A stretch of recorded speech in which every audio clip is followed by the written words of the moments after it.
محمد وعلى آله وأصحابه أجمعين.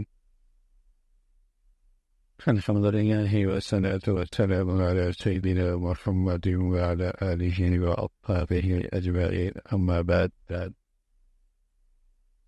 فأعوذ بالله من الشيطان الرجيم. بسم الله الرحمن الرحيم. وسماكم المسلمين. صدق الله العظيم. اللهم صل على سيدنا محمد وعلى آل سيدنا محمد وبارك وسلم. ایک مسلم و صادق المؤمن الحق کی بات چل رہی تھی. ایک سچا مسلمان، اس کا اللہ تعالیٰ سے کیا تعلق ہوتا ہے، اور وہ کتنے اہتمام سے اللہ کی بندگی اختیار کرتا ہے، اس کا تذکرہ. آج ہمارا موضوع ہے کہ ایک سچا مسلمان اپنی ذات کے ساتھ کیا معاملہ کرتا ہے، دیگر مخلوق کے ساتھ بھی اس کا رویہ، خود اپنی ذات کا کتنا حق ادا کر. اسلام یہ چاہتا ہے کہ اس کی روحانی اولاد، اسلام یہ چاہتا ہے کہ اس کی روحانی اولاد اپنی نظافت میں، اپنی پاکیزگی میں، اپنی حیت میں، اور اپنے جمال میں، اور اپنی صحت میں، اور اپنی طاقت میں سب سے نمایاں ہو، تاکہ انسانیت کے لیے یہ مسلمان ایک اچھا نمونہ بن سکے.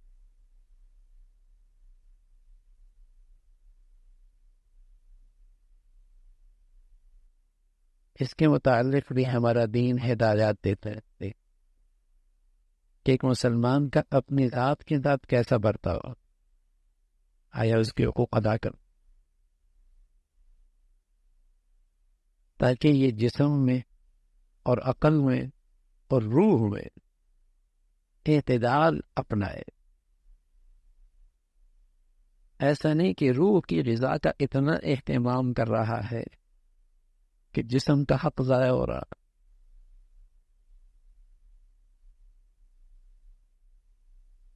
اس پر اس کی طاقت سے زیادہ مشقت ڈال رہا ہے. عبداللہ ابن عمرو ابن عاص رضی اللہ تعالیٰ عنہ عبادت میں بہت نمایاں تھے. حضور علیہ الصلوۃ والسلام کی خدمت میں آئے، اور میں آپ کے بارے میں یہ سنتا ہوں کہ تم ہمیشہ روزہ رکھتے ہو اور ساری رات عبادت کرتے ہو. کہنے کا بلا یا رسول اللہ کے رسول ایسا ہی ہے. فرمایا نہ، ایسا نہ کرو، روزہ رکھو، افطار بھی کرو، رات کو قیام کرو، آرام بھی کرو. تمہارے جسم کا بھی تم پہ حق ہے، تمہاری ان آنکھوں کا بھی تمہارے اوپر حق ہے، تمہاری بیوی کا بھی تم پہ حق ہے، اور تمہارے ساتھ جو ملنے جلنے والے آتے ہیں ان کا بھی تم پہ حق. جو حق دین اسلام ایک اعتدال زندگی کا نام ہے.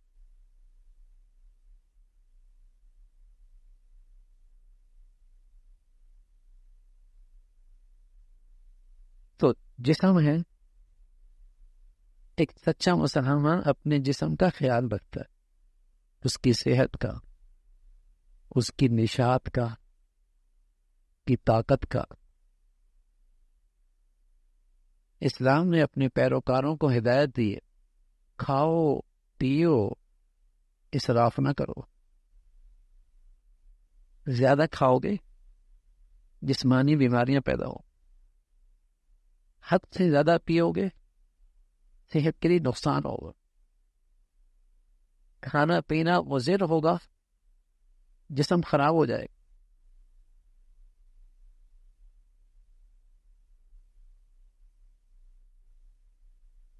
اس جسم کا بھی تو حق ہے، صحت کا بھی حق ہے. ایسی مضر چیزیں کھانے میں بڑا مزہ ہے لیکن صحت کے لیے اچھی نہیں ہے. کولڈ ڈرنک سب جانتے ہیں غلط ہے، اور یہ بھی جانتا ہے کہ سگریٹ صحت کے لیے اچھی چیز نہیں ہے. دین میں کیا حکم ہے وہ اگلی بات ہے، لیکن یہ سب جانتا ہے کہ صحت کے لیے اچھا نہیں ہے، پھر پی رہا ہے. بڑا نادان ہے، اس جسم کا حق ضائع کر رہا ہے، صحت کا حق ضائع کر رہا ہے، جانتا ہے.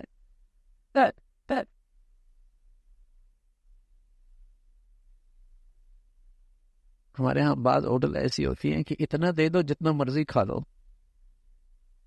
اب دیتا تو 1000 روپے ہے، لیکن اس کے لیے پھر دوائیاں لاتا ہے 5000 کی. عقل نہیں ہے نا.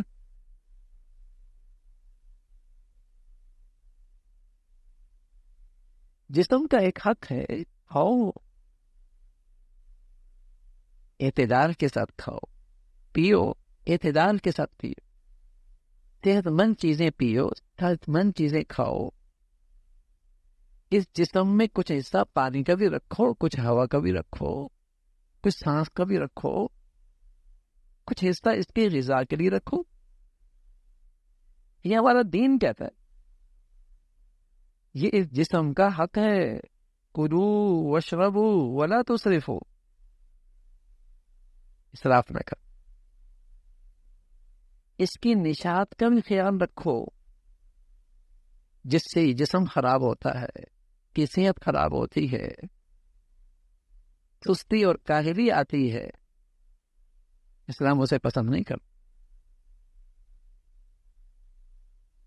نظام صحت کا خیال رکھنا اور نظام جسم کی رعایت رکھنا یہ حق ہے جسم کا، اس کا خیال کرنا چاہیے. کسی قدر بدنی ایکسرسائز، چاہے وہ چہل قدمی ہو، چاہے کچھ بھی ہو، کچھ مشقت کا ایسا کام جس سے اس جسم کی کھائی ہوئی چیزیں ہضم ہو سکیں، خون کا دورانیہ ٹھیک رہے، نظام زندگی، نظام صحت ٹھیک رہے. یہ ہمارا دین ہے. حضور علیہ الصلوۃ والسلام فرمایا کرتے تھے کہ المؤمن القوی، صحت مند ایمان والا، طاقت والا ایمان والا، کمزور ایمان والے سے اچھا ہے. ظاہر ہے اگر کمزور ہے تو اس کے لیے کھڑا ہونا مشکل، اس کے لیے عبادت مشکل، اس کے لیے اللہ کے حکم کی تعمیل مشکل، اس کے لیے اللہ کا حکم پورا کرنا مشکل. کتنے ایسے ہیں جو روزہ نہیں رکھ سکتے، کتنے ایسے ہیں کھڑا نہیں ہو سکتے. ایک روحانی کمزوری اور ایک جسمانی کمزوری دونوں مل جائے تو پھر عبادت کیسے ہوگی؟ پھر عبادت کیسے؟ تو صحت کا خیال رکھنا. اس لیے اللہ کے نبی صلی اللہ علیہ وسلم نے فرمایا، پسند نہیں فرمایا بے ڈھنگا قسم کا موٹا ہونا. آپ نے اس کی مذمت فرمائی. کھا رہا ہے اور بلا وجہ پیٹ نکل رہا. اللہ کے نبی صلی اللہ علیہ وسلم نے ایسے شخص کو پسند نہیں فرمایا.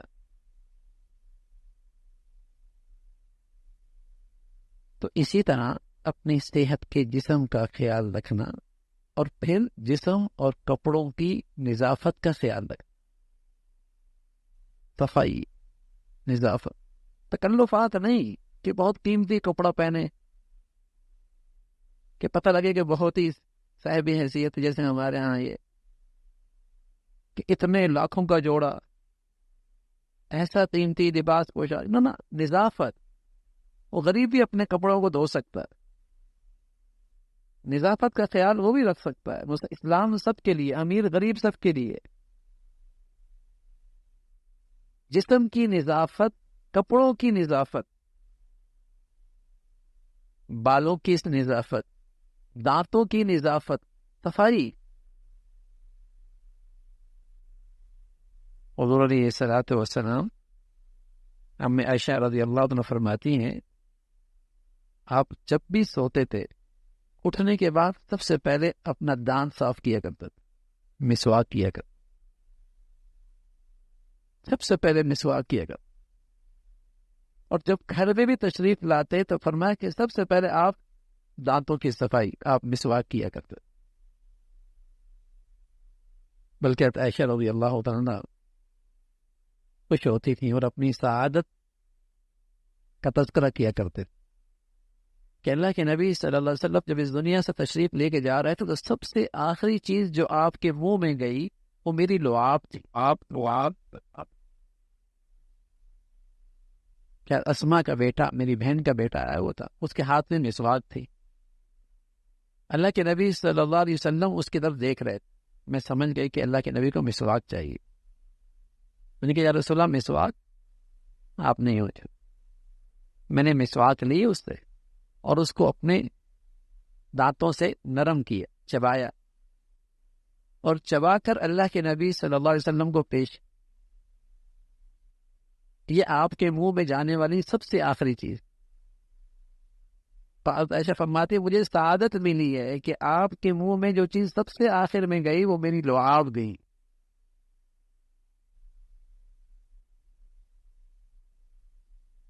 تو صحت کا خیال رکھنا، نظافت کا اور پاکیزگی کا خیال رکھنا، کپڑوں کی صفائی اس کی رعایت رکھنا، غسل کا اہتمام کرنا، بالوں کو صاف رکھنا. آپ علیہ الصلوۃ والسلام فرمایا کرتے بال رکھتے تو پھر ان کا خیال بھی رکھا کرو نا. اس لیے کہ اللہ تعالیٰ کو مسلمان ایسا پسند نہیں ہے جو پراکندہ بال، بکھری ہوئی بال اور پوری حیت اور پوری صورت میں نظر آئے. مسلمان تو اسلام کا چہرہ ہے، مسلمان اسلام کا چہرہ ہے، ساری انسانیت کے لیے ایک نمونہ ہے. اس کی حیت ایسی ہو، اس کی نظافت اور طہارت ایسی ہو کہ دوسروں کے لیے وہ ایک اچھا نمونہ بن سکے.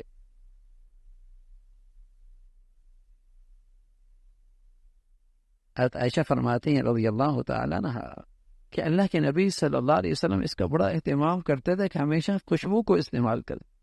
بلکہ حضرت عمر تو یہ فرمایا کرتے تھے کہ اگر کسی کی آمدنی ہو اس آمدنی کا تہائی اپنی خوشبو میں استعمال کرے تو یہ اسراف نہیں ہے.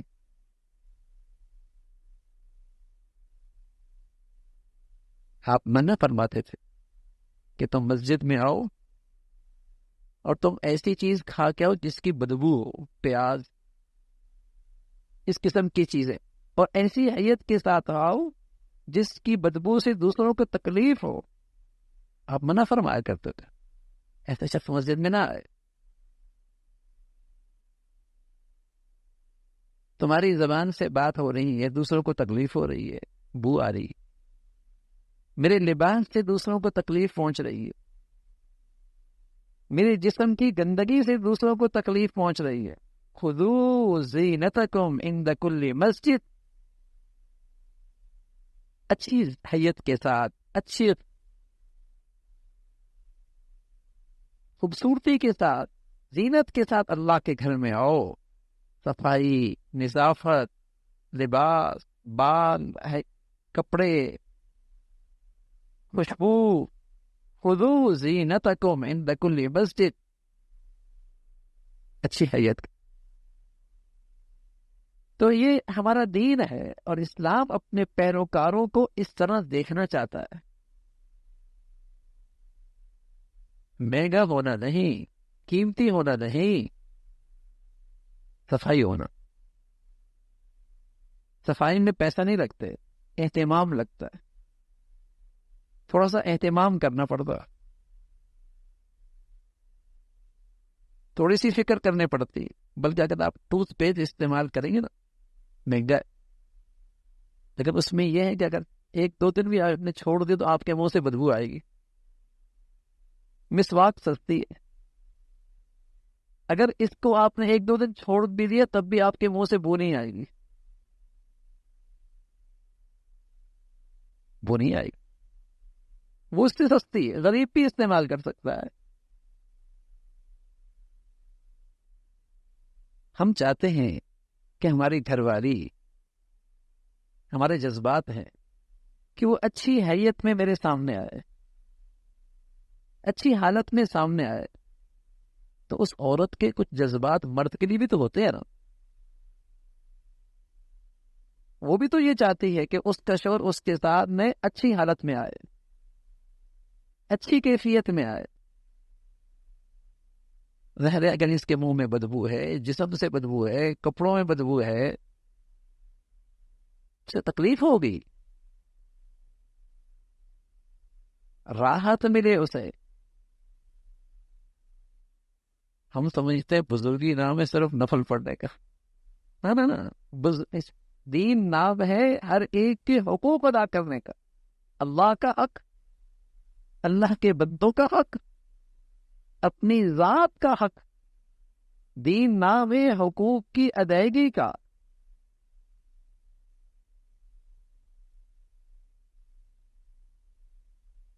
کہ حق ادا کرو. تو رسول اللہ صلی اللہ علیہ وسلم اس کو پسند فرمایا کرتے تھے. جب تم کسی مجلس میں جاؤ تو کپڑے صاف. ایک شخص آیا مسجد میں، اس کے کپڑے اچھے نہیں تھے. حضرت علیہ الصلوۃ والسلام نے فرمایا ما کان یجد هذا ما یغسل به ثوبه. اس بیچارے کے پاس تو اتنا بھی نہیں کہ اپنے کپڑوں کو دھو سکے. نہیں، ناراضگی کا اظہار کیا. یہ نہیں کہا کہ اس کے پاس اتنا نہیں قیمتی کپڑے پہن کے آتا. نہیں، فرمایا اس کے پاس تو اتنا بھی نہیں ہے کہ کپڑے دھو کے پہن لیتا، دھو کے پہنتے. ایسی گندے کپڑوں کے ساتھ آ گیا. تو یہ اللہ کے نبی صلی اللہ علیہ وسلم نے اپنی امت کو تعلیم دی ہے. اور خاص طور پہ جب مسلمانوں کا اجتماع ہوتا ہے، جہاں مسلمان بہت سارے اکٹھے ہوتے ہیں، تو وہاں تو اللہ کے نبی صلی اللہ علیہ وسلم نے فرمایا خوشبو کے ساتھ آؤ، معطر ہو کے آؤ، تاکہ تمہارے اس اجتماعی ماحول سے کسی کی ذات کو تکلیف نہ پہنچے. خود حضور علیہ الصلوۃ والسلام کے تو پسینہ بھی بڑا خوشبودار تھا. ایک دن انس رضی اللہ عنہ جہاں ٹھہرے تو آپ کے جسم پہ پسینہ آیا. تو ان کی والدہ ام انس شیشی لے آئی اور آپ کے پسینے کو لے رہی. کہا یہ کیا کر رہی ہے؟ کہ یا رسول اللہ، آپ کے پسینے کو اپنے خوشبو میں ملاؤں گی تو ایسی خوشبو دنیا میں نہیں ہوگی. ایسی خوشبو دنیا میں دستیاب نہیں. ابر مس، ٹھیک ہے نا، آپ کی خوشبو کا، آپ کے جسم کی خوشبو کا مقابلہ نہیں کر. لیکن آپ علیہ الصلوۃ والسلام نے اپنی امت کو تلقین فرمائی کہ اپنی حالت کو ہمیشہ اچھا رکھو، اپنے لباس کو ہمیشہ صاف رکھو، اپنے بالوں کا ہمیشہ خیال رکھو، اپنے دانتوں کو ہمیشہ صاف رکھو. ان سب چیزوں کا تعلق تمہاری صحت کے ساتھ ہے. تلقین فرمائی جلدی سو، جلدی اٹھو، جلدی سو، جلدی اٹھو. آج دنیا کہتی ہے، ریسرچ ہے، سائنس کہتی ہے ہاں جلدی سونا. رات کا پہلا حصہ جو جسم کو راحت دے سکتا ہے وہ 12 بجے کے بعد اس نیند میں وہ طاقت نہیں ہے. جو رات کے پہلے حصے کی نیند میں طاقت ہے جسم کے آرام اور صحت اور قوت کے لیے. آج کی دنیا کہتی ہے، سائنس یہاں تک پہنچ گئی، کہتی ہے اگر آدمی صبح نکلتے ہوئے سویا رہا تو بس وہ سویا ہی رہے گا. صحت کے لحاظ سے صحت نہیں رہی. جتنا جلدی سویرے اٹھے گا اتنی اس کی صحت پہ مثبت اثرات پڑیں گے. حضور علیہ الصلوۃ والسلام فرمایا کرتے تھے تہجد پڑھو تمہیں شفا ملی، صحت ملے گی. تہجد صحت. آج دنیا کہتی ہے اس وقت آسمان سے کچھ ایسی روشنی آتی ہے جو انسانی دماغ کے لیے سب سے زیادہ صحت مند ہے. دنیا آج اس کو یوں کہتی ہے، لیکن سچے نبی نے تو پہلے بتا دیا کہ اس وقت اللہ کا نور اترتا ہے. تو صدیوں سال پہلے اللہ کی نبی نے بتایا کہ جلدی سو، جلدی اٹھو. ہمارے بچے رات کو جاگتے ہیں، صبح سوتے. اور آج کی نئی نسل کی صحت کا تو حال دیکھو نا. ان کے اندر جو صحت ہے، اسٹمنا ہے، صفر. اس لیے کہ نہ غذا کا خیال ہے، نہ راحت و آرام کا خیال ہے، نہ اس جسم کی ایکسرسائز کا خیال ہے، نہ سونے جاگنے کی کوئی ترتیب ہے۔ ویسے تو ہم مغرب کی ہر چیز کے پیچھے چلتے ہیں، تو کم از کم ان کی بھی اچھائیاں ہی دیکھ لو جو انہوں نے ہم سے پہلے لے چکے۔ کو سویرے سویرے اپنے کاموں پہ نکل جاتے، وہ ہم سے نہیں ہے انہوں نے، اس لیے کہ ہمارا قرآن کہتا ہے وَجَعَلْنَا اللَّيْلَ لِبَاسًا، رات آرام کے لیے، وَجَعَلْنَا النَّهَارَ مَعَاشًا، دن کام کے لیے۔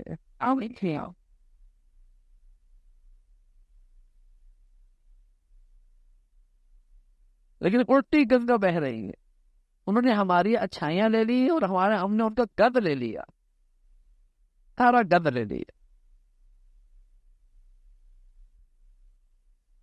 تو جسم کا خیال رکھنا اور جسم کا حق ادا کرنا، اس کی صحت کا خیال رکھنا، اس کی نشاط کا خیال رکھنا، جس کے تحت صفائی بھی ہے، نظافت بھی ہے، کھانے پینے میں اعتدال بھی ہے، مضر چیزوں سے پرہیز بھی ہے، یہ اس جسم کا حق ہے۔ اللہ تعالی ہمیں اسلام کی یہ خوبیاں بھی نصیب فرمائے۔ اللہم لک الحمد کلو ولک الشکر کلو، اللہم لک الحمد کلو ولک الشکر کلو، اللهم إنا على ذكرك وشكرك وحسن عبادتك، اللهم إنا على ذكرك وشكرك وحسن عبادتك۔